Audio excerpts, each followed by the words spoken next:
Simon, this is the third time we both are sitting here. We just said it feels like yesterday, or okay, maybe a month ago. It really does. Yeah. And I'm honest, I've heard a podcast with you. And you're with Cannes Lions for 15 years now. Long time. Yeah. Your first job was that you were cleaning the lions and then they were shipped to the agencies. Well, that was the first task that I was given on day one. Yeah, but you my were first job there. Yeah, shipping out the trophies that needed to be delivered to all of the winners. Exactly. So time to go. And now it feels to us, it was a month ago. I know. Does the whole thing here feels like a routine for you? No, I mean there's parts that are obviously familiar every year. And they're the parts that people love, right? There are the signature sessions, there's everything that you might expect, but there's always surprises as well. And we're constantly looking to evolve Cannes Lions to reflect the evolving industry. So there's always something new to play with, there's always something unexpected. So never a routine, it will never be, I guess. No, absolutely not. But last time you also said that you need to do uncomfortable things to come to innovation. So when you look down the last year and what you have done for the festival, was there a moment that felt first uncomfortable and now when you're here and when you see how it ended up, that it feels good and that it was good that you went down that road? Yeah, we're really clear that year on year, the success of the festival, not all of it, but part of the success of the festival relies on innovation, but also creating new access points for different facets of our industry. And so probably something that felt uncomfortable this time last year was when we were talking to some of the social media creators that were in town. True. Because we didn't know that world really. And a lot of the industry still does. Yeah. But when we asked them why they were coming to Cannes Lions, they told us that they go to VidCon now to see the fans. They come to Cannes Lions to meet the brands. So it's really about brand partnerships for them. But I mean, the creator economy, as you know, is absolutely exploded and is becoming this very exciting part of the marketing mix. So between now and then, we got uncomfortable with the idea of introducing something specifically for creators. And then, as we got close to the festival, very comfortable with the idea of launching this new Lions Creators experience, which is 3 days where brands, creators, platforms, agencies all come together to have those all-important conversations about where this exciting part of the industry is going. How was the industry reacting to that one? Were they all excited all about? I think extremely positive, overwhelmingly positively, because regardless of which camp you sit in, everyone's trying to figure out their role. So we know the brands want to talk to the creators for a specific reason. We know the creators want to talk to the brands to establish long-term partnerships. Agencies are trying to find their role. The platforms want their platforms to be the preferred distribution channel. So there's a lot of things that need to be figured out there and a lot of agendas that can be addressed at the festival this week. Agendas can be addressed is also good because, yes, you as a host, you want everyone here to feel comfortable.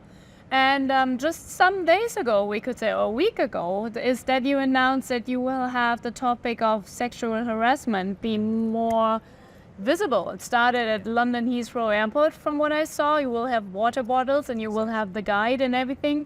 How important for you is it to also put, a light onto this topic so that people have before, during, here and after this topic on the table as well? Yeah, it's a great question, and there's two sides to that. There's what happens during the week of Cannes, and of course we have a huge responsibility to our delegates to create an inclusive, safe space.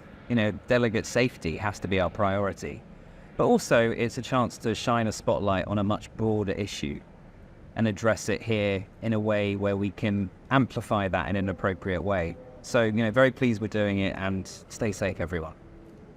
And have you already heard some voices of the industry about that one as well? Yeah, I How think they reacted? Positively. I mean, it's an awareness piece first and foremost, but then the tangible tools to be able to look after yourself, regardless of the situation and where you are. So I think everyone is broadly pleased that we're doing that.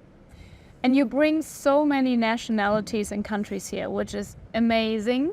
And they all come here, they talk to each other, they present their work, and maybe also there are different languages of how they put, for example, we just talked to Marianne, humor. Yes. So how that does feel. So how important is that for you as a CEO of the festival to bring as many people here, as many countries and nationalities together? I think it's increasingly important for two reasons, because we know that creativity is really driven by diverse perspectives.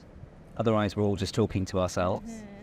But also, it's an obligation that we have in terms of providing access and an equitable environment. So for this festival, we've introduced a new pass. It's called the ERA Pass. It stands for Equity, Representation and Accessibility. And so what we've done is provide 1.5 million euros worth of passes to people who would never normally get the chance to come to the festival. And that was application-based, and we received way more than we even thought we would, but as a result of that, we'll have a really rich mix of delegates coming to the festival, which I think can only be a good thing. Definitely, yeah, because people meet here at the Croisette, they meet inside the Palais, and they discuss as well. So not only in the jury rooms as well here, the people, and I guess, and that's why I come here, is to do exactly that. Totally. And I think in the jury rooms especially, as we've talked about before, when we're assessing work from all over the world, but also representing consumers, and if you think about the influencing power of women and Gen Z and different demographics, that all now has to be taken into consideration. Ultimately, we want our juries to be more representative of society rather than just reflecting the industry. And what you also want to do is, and I think that's a huge task and challenge, is that you want to give marketers the tools to be heard within inside their branch and inside their brands where they work. So this is a huge goal you aim for. Can you see already some process there that marketers that been here maybe last year learned quite a lot, saw how they can use their voice to be heard, and you've seen the festival help there? Well, last year we introduced a whole new content stream called Creative Impact in collaboration with Walk, who obviously specialize in effectiveness. And that was really designed to give marketers, but also agencies, the tools to be able to make the case for creativity, but also providing them with the data, the evidence, the ammunition, let's face it, to be able to take to their boardroom and their C-suites to make the case for creative marketing. And I'm pleased to say that that was voted as some of the most valuable content at the festival. And this year we have more brands and CMOs coming back than ever before. Yeah, and you bring great voices up on stage as well in the Palais, especially from the CMO side. For example, Unilever will be really interesting to see. Yeah, because you don't know what she's talking about. I mean, the topic is only you, and then she says for the rest you have to come inside and see. Yeah, it's intriguing, isn't it? It is. But the great thing about that is obviously we have the CMO doing a dedicated session, but because they also won Creative Marketer of the Year this year, she will be collecting that award on stage alongside her CEO, who is coming to Cannes. Oh, nice. To collect that with her, which I think sends a really positive message to the industry about where CEOs' mindsets are at in terms of how we can start to use creativity as a lever for growth. Yeah, I think you really help the CMOs to bring CEOs and CFOs as well to hear them and put money into topics like that. Absolutely. Especially when you have a new tool set on your hand, that's called AI. Last time we both talked about, will there be a lion for AI? Now we learned through the 5 days last year, it's a tool that creative can use. And we see, for example, in the Dove case, that AI really is a tool where you can be creative and work with, but you still need the human being.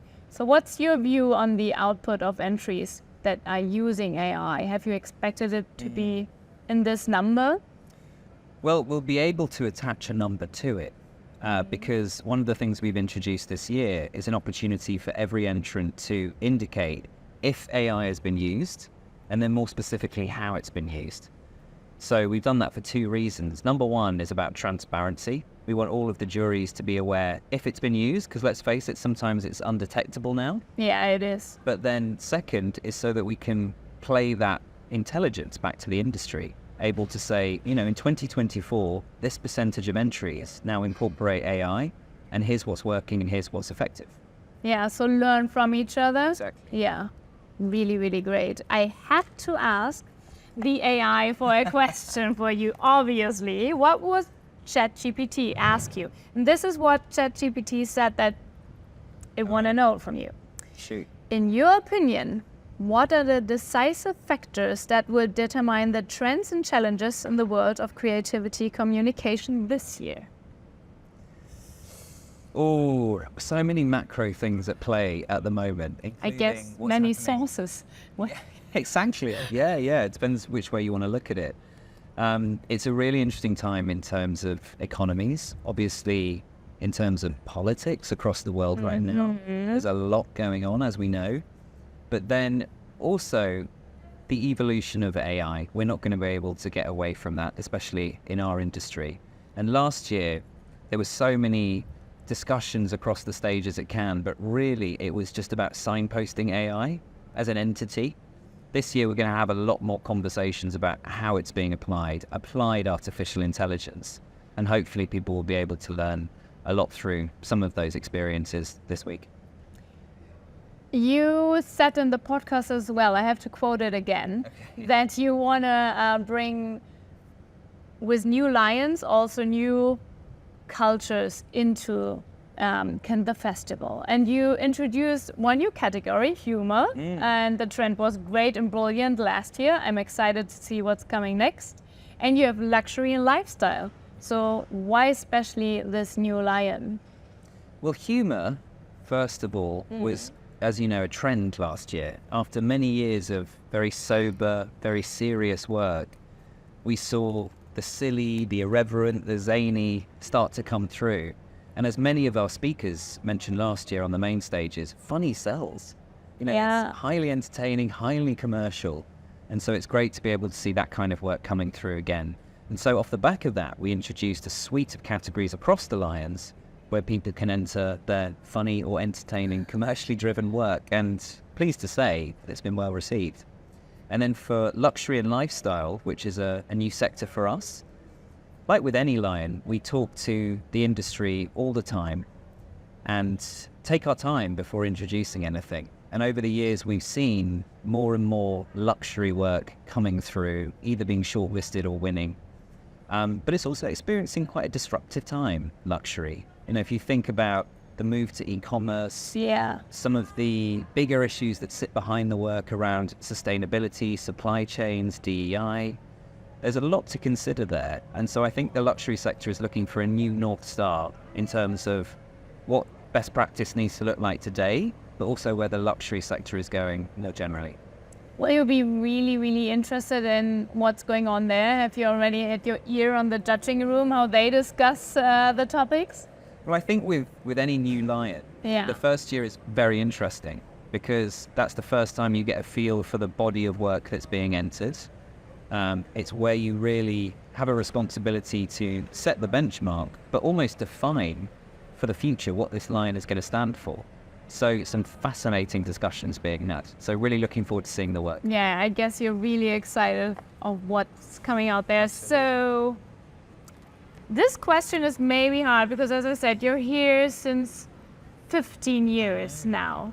And now you're the CEO of the festival. So I guess you had so many stories you could tell me now if I ask you of your favorite moment that you had doing this job, or a moment you will never forget or that touched you, because I help you a little bit.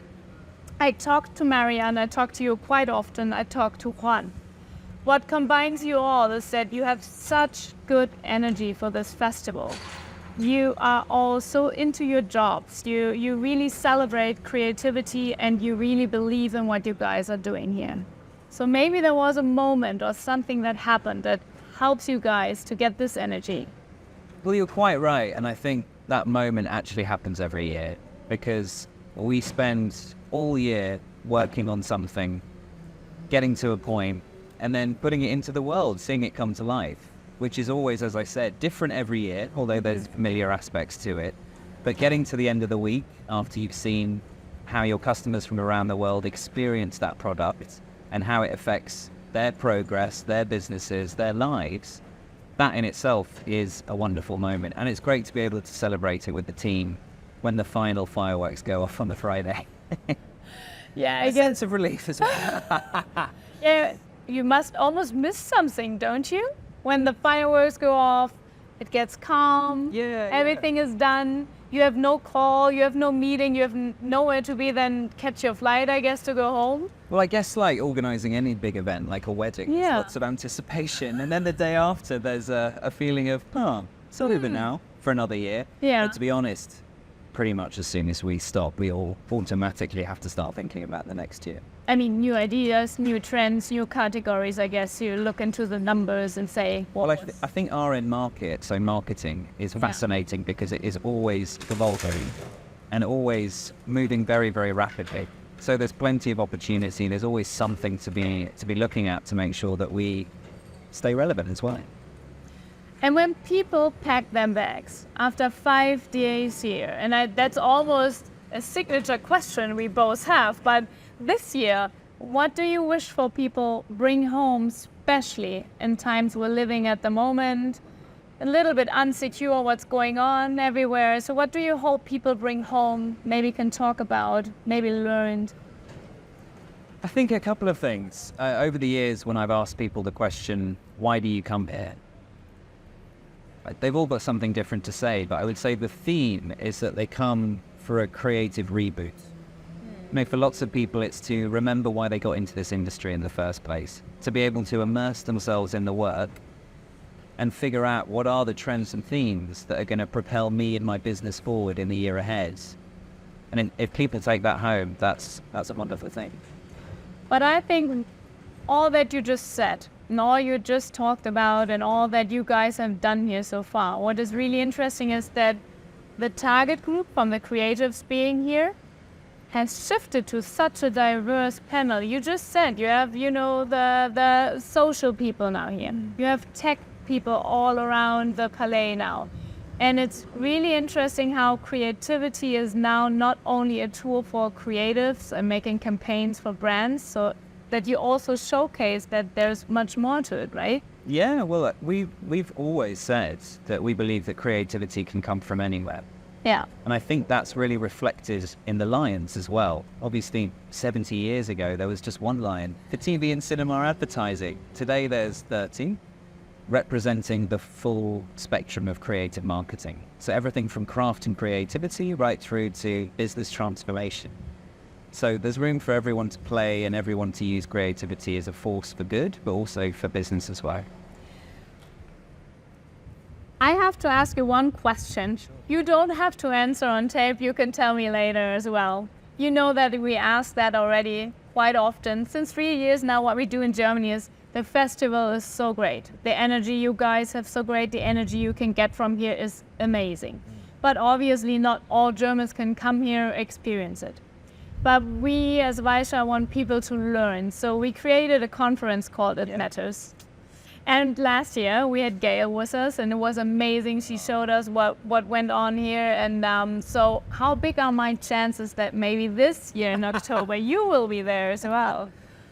Yeah, if schedules align, you can count me in. Okay, I take you on that one. Okay. Simon, I wish you a great week. Thank you so much. I wish you that everything that you planned, everything that you have done for the festival turns out the way you want it. So the uncomfortable and the comfortable ones. Yes, both together. Enjoy the festival. And you, thank you very much for having me. And I'm looking forward to see you in 4 weeks here again for the next Kampagne. It feels like that. Yeah, see you in a month. See you in a month. Thank you, Simon. Pleasure.